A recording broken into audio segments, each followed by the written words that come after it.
right? I lived here too, after all. To that, I had to reveal the harsh truth. Unfortunately, the apartment is in my name, so you have no rights to it.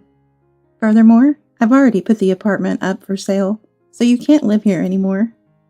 It'll be troublesome, so please leave as soon as you can, I said with a smile. I had been saving for a home, thinking that this apartment would become too cramped for us in the future. Before marrying, saving was my hobby, and even as a regular office worker, I had managed to save quite a bit. With those savings, I had purchased an apartment during my single years, so I did have some assets. If I sold the apartment, I could even afford to build a nice house in the city center. Of course, all those assets were from my single years and not subject to this property division. It seems my husband didn't know that. He had thought he would get half of my assets, but unfortunately for him, that wasn't the case. My husband became distraught upon learning that they weren't part of the property division. After that, we continued discussing, but my husband couldn't snap out of his daze. Since there wasn't much else to talk about, the discussions ended quickly, and we submitted the divorce papers to the office. And so, our divorce was finalized smoothly. Several months later, I went back to my parents' home and, with their support, safely gave birth to a child. It was a healthy boy. His name is Tyler. Now I spend fulfilling days with my parents and my beloved child. Of course, I haven't told my ex-husband and his family. If I did, my former mother-in-law would surely storm in demanding to give her grandchild back. My husband, who was kicked out of the apartment, returned to his parents' home, but became reclusive after I easily accepted the divorce.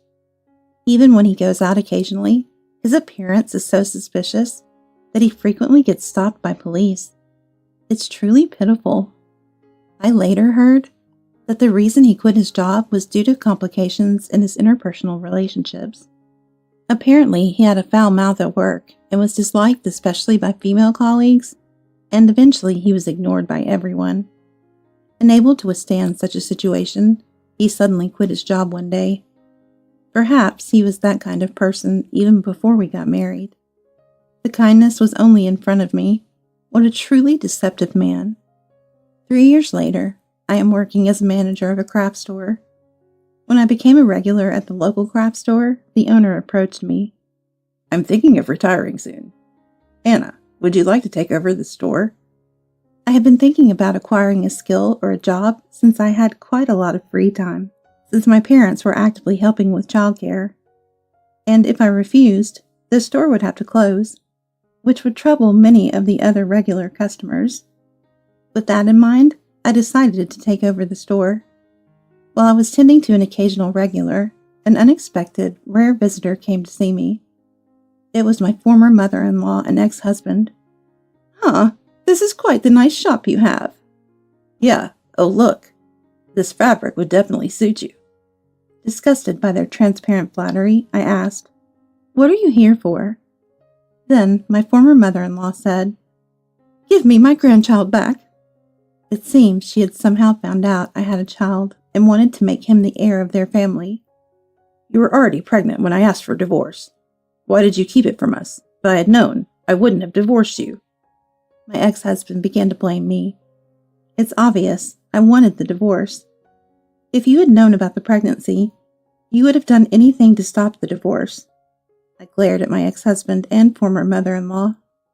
Then my former mother-in-law said, "So, are you going to give me back my grandchild or not? I want to live with my grandson soon. You've had enough, right? You've had 3 years together, now give him to me."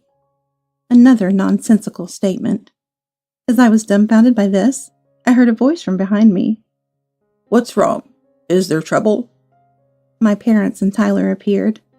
It seemed they were alerted by a regular customer and came rushing over. Seeing Tyler holding hands with my parents, my former mother-in-law exclaimed, "Oh, how cute! He looks just like my son when he was a child. Hello, sweetie, I'm your grandmother." She tried to approach Tyler. I was about to stop her, but there was no need. Tyler said, "My grandma is my only grandma," and hugged my mother. "Now we know who his grandmother is. Can you please leave now?" my mother asked my former mother-in-law. Just give my mom the kid, my ex-husband demanded, and tried to forcibly take Tyler from my parents. I stood in front of my ex-husband to protect Tyler, but I was no match for a grown man and was easily knocked aside. Tyler, be careful! My ex-husband was inches away from grabbing Tyler's arm when suddenly, his body flew through the air. What? Looking up, there was my father, having just thrown my ex-husband with a back throw. My father, who is a police officer and was skilled enough in karate to compete in competitions during his school days, had thrown my ex-husband just in time. Completely unaware of this, my ex-husband couldn't utter a word due to the pain, and just looked at my father with a pathetic face. Well, if you continue to bother my child or grandchild, I will take further action. Would you like to continue? As he showed his police badge to my former mother-in-law, she turned pale and grabbed my ex-husband's hand and fled out. I don't know what became of my former mother-in-law and ex-husband after that. Of course, I don't even want to know, though. A few years later, Tyler, inspired by my father, began aspiring to be a police officer. When I grow up, I'll be a police officer too, so I can protect you, he said, and diligently studied to become one. He learns karate from my father and is considered unbeatable from his age. I plan to continue watching over my son and cherish my life with my parents and him.